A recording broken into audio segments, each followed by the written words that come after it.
Your ranting shoes on, mate? I've always got my ranting shoes on. You have. There's always something getting you going. Jason, how are you feeling about making your No Bollocks Marketing podcast debut? I'm ready. I'm absolutely 100% ready. Good. I'm excited. We're getting into service, aren't we? And first question is, why good service is absolutely not a USP?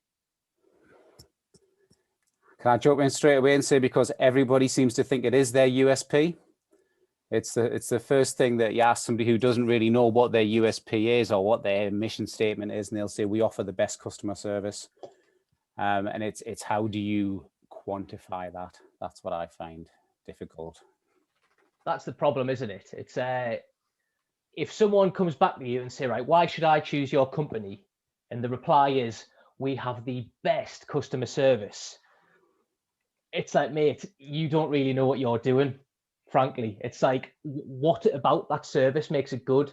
There needs to be an extra level of detail. You can't just say, oh, we've got the best customer service. Best customer service compared to what? Why is it the best? Do you respond in the quickest time? Is your communications with the clients better? What is it about that service that's good? If you're just giving the throwaway blanket, oh, we've got great customer service, you probably do look after the handful of clients you've got, but hey, I doubt your service is much better than anyone else's. What do you reckon, Jeff? For me, I think we're all probably on the same page on this one, which is good. Yeah. When somebody says our USP is we offer the best service, what I take away from that is we can't be asked to think of a better reason why we're better than our competitors. Yeah. We do the same as our competitors. We're just better in this intangible way. So I think what you said about, it can be something towards a service. It just needs quantifying a little bit. Yeah. And there's a big difference in that between a product, a business that offers products versus a business that is service led, in which case the service, is more, by definition, is more important. Yeah. Yeah. Here's a question for you. Would you pay more for a service if you knew it was going to be better? 100%. I would. I definitely would. This is going years ago here. I bought a small aquarium for shrimps, which you can buy online. And I knew going into the shop, I knew I was going to pay more, and got talking to the guy, and it was more. But because I knew he knew what he was talking about, and I got great advice, I paid more and bought it in the shop with all the bits in the shop than I would if I had went away and bought it online with no service. So I definitely would. How come you've got a side hustle as a shrimp farmer that we didn't know about? It's just one of them things, I know. Got all these things going on in the background, guy. No, good. How much more did you pay? Do you know? I think the whole thing was maybe 80 quid, and I was probably 15 quid over. So whatever the maths are in that, it's decent though. So like a good chunk extra, like there's a percentage extra you're willing to pay more because the service around that product was much better. Yeah. I've had one recently where, I haven't actually paid more for the particular product, but it's been locked down, hasn't it? Now I've just done out my garage as a gym, and I've pretty much exclusively used Wolverson Fitness for it. And this buying a garage gym, I've gone pretty heavy with it, and I've bought like big bits of equipment and stuff like that. But I've been emailing this guy back and forth with concerns around the sizes, the weights, the delivery, every problem I've had around the products. This guy, he's called Jack Stringer from Wolverson. If you happen to be watching it, mate, you're class. But you've made the experience of shopping with Wolverson brilliant. And I doubt the products themselves are much better than, the gym industry is really competitive space now. But because I've had that brilliant service from Wolverson, I would recommend them to anyone that was wanting to kit out their garage gym now. And they will always and forever be my first port of call if I want to keep adding to the garage gym. So, the lesson to be taken from there, if it's any of our clients that are selling products, or there's anyone else who's doing the same or a similar thing, if your customer service hotline is the most responsive, it looks after customers, any query they might have is probably the key things. you've just got to get those right in terms of blanket customer service. I don't know if you have experienced anything like that, Jeff, or anyone springs to mind for you. I'm just wondering why you chose Wolverstone in the first place, because I'm sure it's not because they said our customer service is better, so come to us. Of course it wasn't. Of course it wasn't. It was I think it was the cheapest, to be fair. Right. So, But they've got you now, haven't they? They've completely got you. Like by the way, how passionate you're talking about it, they've got you for a long time. Yeah, they have. But yeah, go on, Jeff. You're going to touch on they haven't won me because of the customer service. yeah, they've won you off price. Absolutely. The fact that they've got great service, they're probably not shouting about that as a USP. They're probably saying we are the cheapest, which is, you know, the best way to go against that first sale. Probably, given the nature of the product, slightly commoditized. The same as if you went to a JD Sports and bought some dumbbells. It's the same kind of thing. And I think they've probably gone about it the right way. So if you can get someone through the door in the first instance, the way to get them back or to promote that advocacy is around, you know, what does Wolverstone mean as a brand? And obviously they've ticked that box for you in terms of what their values are, whether that's, you know, we promise a response to a customer service query within 30 minutes or whatever it may be. Yeah, they've absolutely nailed it. And we spoke last time or a couple of weeks ago about how, and it's going to be so important given the e-commerce landscape now, is how do you start to inspire these second purchases? As you know, cost of acquiring customers is only going up as places get more competitive. So it becomes even more important that you get every single customer that you acquire to shop with you again and again and again. And this kind of customer service piece off the back end of it, it's so important. It's so important. But the key point we're getting at is that it's not how you acquire the customer, is it? It's you've got to nail it and you've got to get it right, but you're not going to get more customers through the door just by saying your customer service is good. So therefore, how do you get these customers through the door? I think they've done the lazy thing and being the cheapest, which, you know, it's worked as a conversation starter, but I would always rely on, you know, brands to actually create a brand. So just being the cheapest and then offering great customer service, I don't think defines a brand. The way you could get somebody in without mentioning price and without this secondary awareness that the customer service is going to be great is by falling back on some values and promoting them. So if these guys if Wolverstone was saying up front, you know, we will do you gym equipment in any size that you like. We will fit your gym, even if it's a home gym that's 3 foot by 6 foot. That's more of a USP, and that's something that will get that first foot in the door. Yeah. It might be that, you know, we'll create equipment to your exact specification. So we're not just doing like 20Ks and 25Ks. If you want a 21.5K dumbbell, like we will do that for you. And I find that a much more interesting proposition and genuinely something unique that isn't just we're the cheapest price when you sort by low to high, or we're the ones saying our customer service is the best. So how would a more expensive company have gone about winning me if they've gone, you know, if they've just competed on price and done the lazy thing, as you say? I think it's about values. So a good example I was just looking at before is Tom's, the footwear brand. Yeah, good one. So not the cheapest by any stretch of the imagination, but they have this a genuine USP, which is for every pair of Toms that you buy, we will give a pair of Toms to a child in need somewhere else in the world. Obviously, that's really close. That must be really close to the people who created the brand. And they want to align themselves with customers who will get that feel good. I'm buying your product, but I'm also saving the world. And there's a lot of them at the moment, isn't there? There's a lot of them. In the case of a fitness or a gym equipment, I don't know off the top of my head what that might be, but there will be something that could align Wolverstone with Guy Kingsley Smith in some way that excites you. Yeah, it's an interesting one. Like and something I was going to touch on anyway was the reason you can't say that you just do good service nowadays is because the competition is so rife. Like there's so many companies out there there was quite a famous advert back in the day from, I think it was Avis, the car rental company. And there was another company that was like the #1 runaway car rental company at the time. But Avis, they came out with a line of adverts that said things like, "We're #2, so we have to try harder." Mm-hmm. Yeah. And this was back in the 80s. And it might have worked then. There might have been an element of when the competition was kind of a bit less.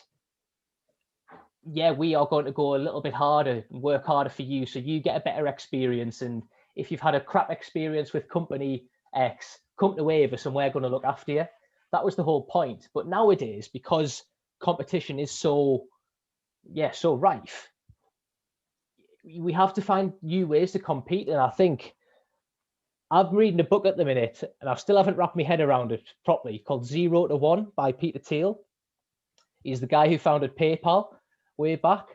And the kind of the premise of the book is that you shouldn't really look for competition. You should try and create your own market, which is by layering on top all of these different interests and really nail your audience down to the absolute nth degree. So you essentially create your own monopoly in a sense. And then if you can do that, you can service those customers a lot better. And as I'm saying it, I'm struggling to think of a concrete example, but it's going really, really, really, really, really deep with your customers and knowing what the pain points are and just finding the best solution to the problem. I think I say that every week, but marketing is finding solution to problems. I mean, on the face of it, it makes a lot of sense, doesn't it? I firmly believe if you haven't got a USP, why should you exist? Why should the world care? Why should your customers care? Why should anybody care? Especially in the kind of the world we're in today, where competition is rife and people might want to spend less. Google released a report at the back end of last year, and it showed you the search trend data for best versus cheapest. So traditionally, people have searched for cheapest product. In the middle of last year, they started the trend reversed. So people started searching less for cheapest and more for best. Yeah, that's the point. The best things being cheapest, though, that's objective. Like something that costs tenner is less than something that costs 20 quid. Something that's the best is subjective. I might think one brand's better than another brand, and you might have the total opposite opinion for a total subjective and non-quantifiable kind of reason. So that's why it's like going back to the audience thing. Like, why do your customers really care? Why do they think it's the best versus other brands? Apple always springs to mind, doesn't it? When you think of the best computers, people all think of MacBooks. Yeah. And something I was going to ask off the back of that one actually was how much does personal brands come into this? Like, would you go and shop with a brand because you like someone that works there, for example? Yes. Yeah, I would as well. Yeah. I think to pull it into the digital world, the way that I would cross-reference that to like our website and an online transaction or an app would be the user experience. Right. Okay. So we touched on this a few weeks back, but I would prefer to buy something from a website which gives you a nice experience. I equate that to a car dealership where they give you a glass of champagne when you walk in, and you get that good customer service. I guess you can't give customer service in an online forum, but you can match that with a user experience in terms of like, is the checkout process easy? Is it easy to find what you were looking for? I mean, what websites stick out to you? Well, I mean, I know you're a big advocate of the product page, and I guess that covers kind of a lot of what we're saying. Does the product page, and make you want to purchase something? We've all seen product pages where it's just a single image and then a one-line description. Why should I buy from this website? It's not interesting. It's not exciting at all. Whereas you've got your likes of Amazon, where they've got reams and reams of information and customer reviews, dozens of photos. You feel instantly more compelled to buy the product. I think the online experience, I've seen like live chat working so well, especially with a higher price point. I was talking to somebody the other day and she wanted to buy London trench coat. So she was on the site, did the sizing wasn't right. She couldn't get her head around the size, and this was a £500 purchase. Yeah. Got on the live chat. The girl in the live chat said, "No, this is what you need." Blah blah blah. And before you know it, she's pressing the buy button on a £500 purchase for a coat.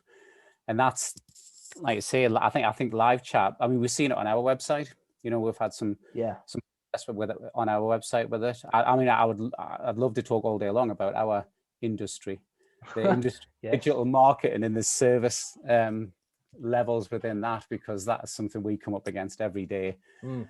You know, and recently we've had people coming to us, and part of their actual what they part of their what's the word what they want to have within the sort of the service, the products and services we can offer, not products and services. I'm fucking this bit up.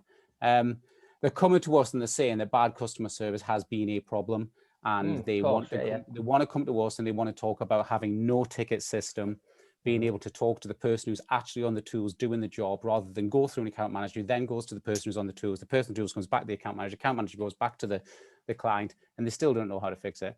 And I think that for me, if we're not careful in our industry, we'll end up like fucking call centers. You know, they'll be like, you'll have these big rooms, you know, like of people working on this piece, and it's not. I don't feel good about it, you know.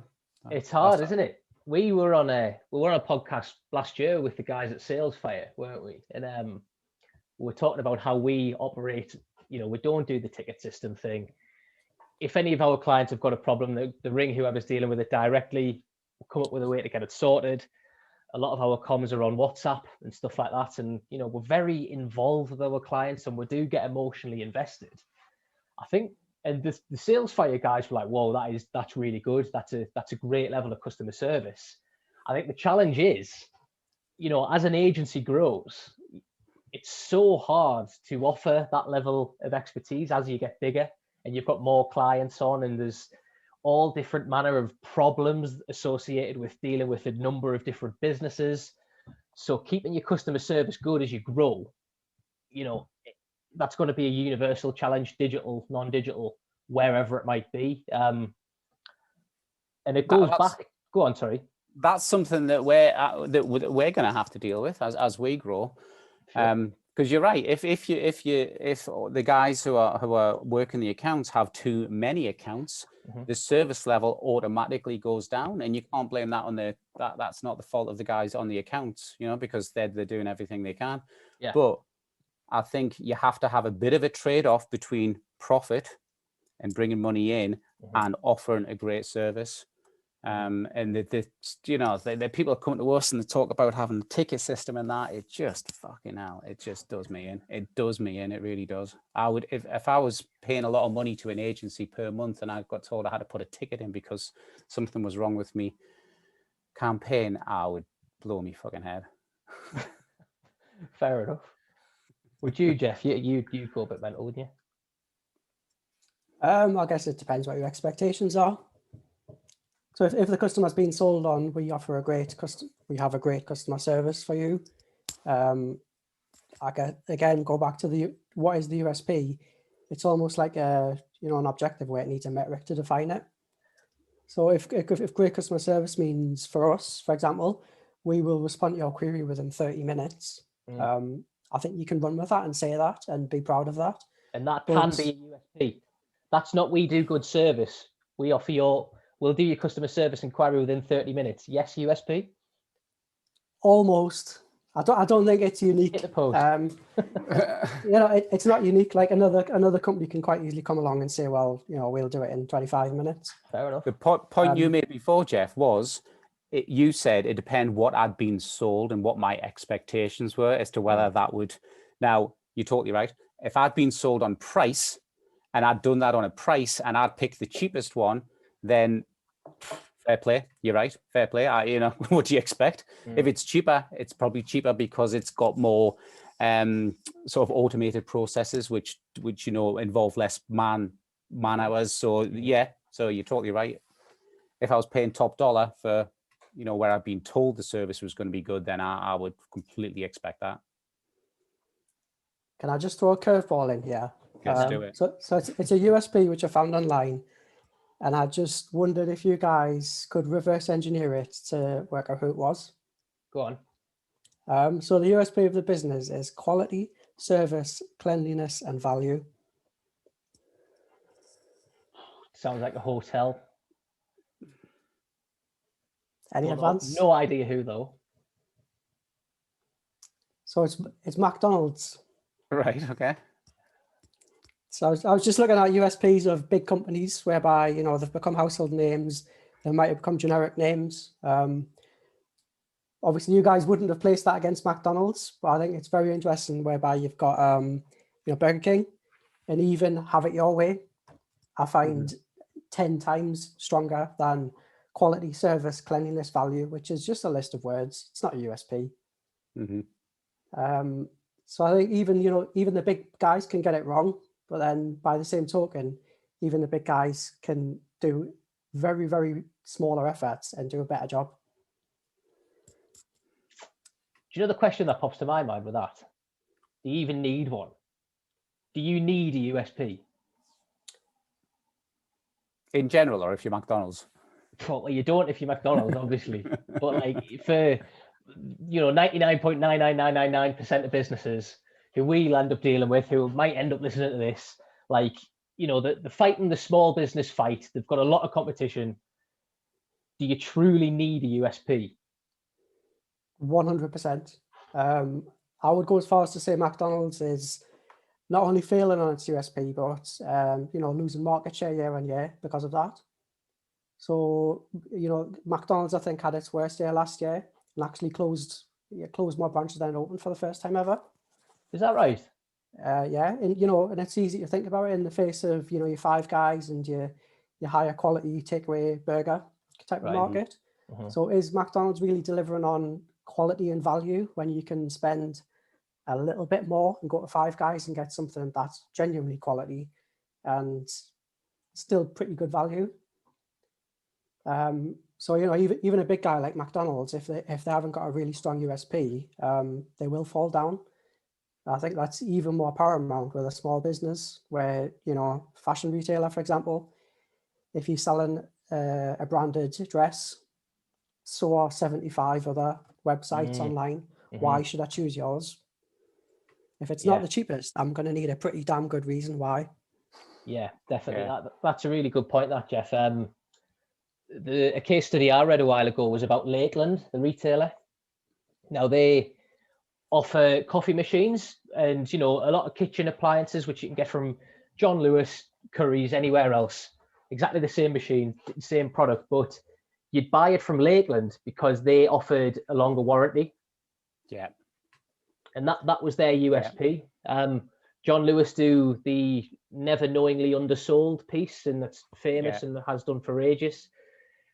I call it the reason to buy. If I'm looking at an e-commerce site and I'm scrolling it through and I've gone home page, category page, landed on a couple of product pages, I'm still going to go back to the Google search results, check out a few other sites that can get this exact same product on, and I'm going to look for reasons to buy from one place versus another.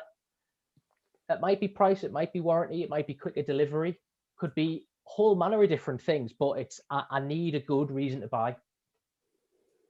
Yeah, if you're on, if it's literally an online purchase, I think when I'm in the zone of, right, I know what it is, right, it's definitely that one, right?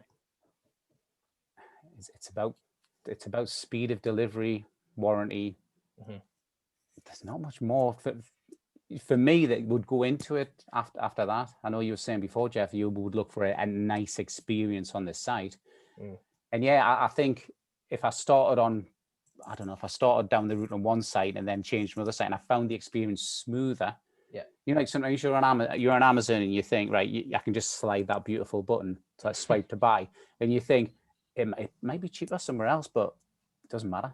I can do it now. I can literally just do that and it's done. You know? I know we're quite passionate about free P&P, aren't we, Guy? And I'd probably argue that Amazon, a big part of its success is due to those, you know, like the 2010 era, where you just knew that if you spent a certain amount on Amazon, you would get it free and you'd get it fast. And that's that's pretty much all people cared about. And especially when you've got a product whereby you can get it from a dozen other places, the price might all be the same. The marginal gains that you can get over your competitors are so small. It might be something as simple as, you know, one company, this has become more of a problem now, like one company saying that they use Hermes and you don't want to use them versus another one that uses DHL, where you know you'll get a nice tracking sheet and stuff like that. Yeah. And it's such a small little intangible, but that's, you know, it's the incremental improvement of all of those that can make just such a tiny difference when, if you're a 1999 RRP across a dozen different sites, could be the smallest thing.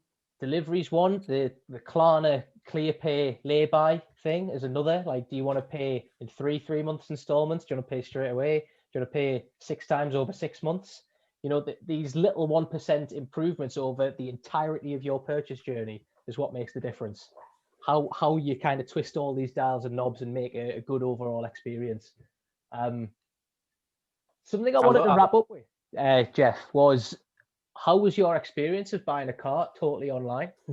And I thought this might have been an interesting way just to frame the whole thing. Yeah, really interesting. So, you know, what were the levers that defined that purchase? Buying a car online blind is pretty brave, I think. So, you know, it's the most expensive cash purchase I'll ever buy in my life, probably. I've done it without seeing the product, without ever touching the product, without ever reviewing it. It's a used car as well, so could potentially be a multitude of problems with it.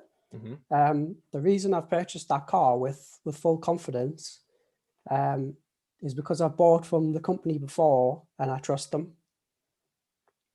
So that's the power of brand advocacy, I guess.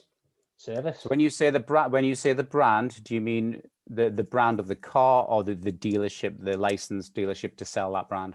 Well, I've bought it through you know, an approved dealership, so they offer a service from the manufacturer.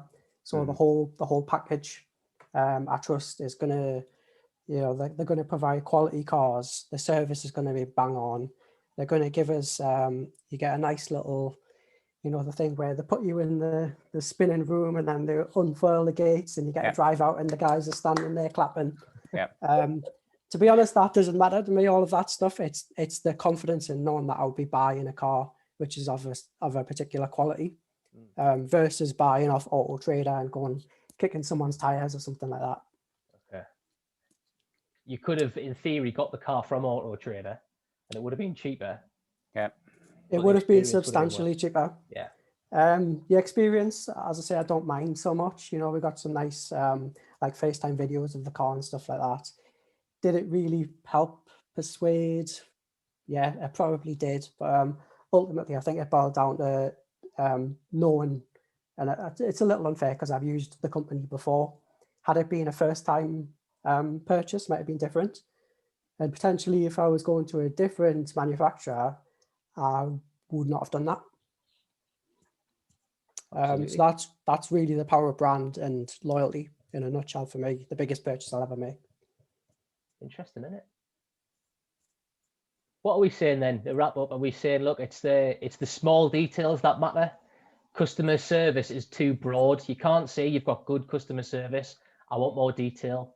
I want to know how you've got good customer service, etc. You've got to list a couple of things that actually are quantifiable. Like Jeff said before, we'll answer something in 30 minutes. We'll have a WhatsApp with the client.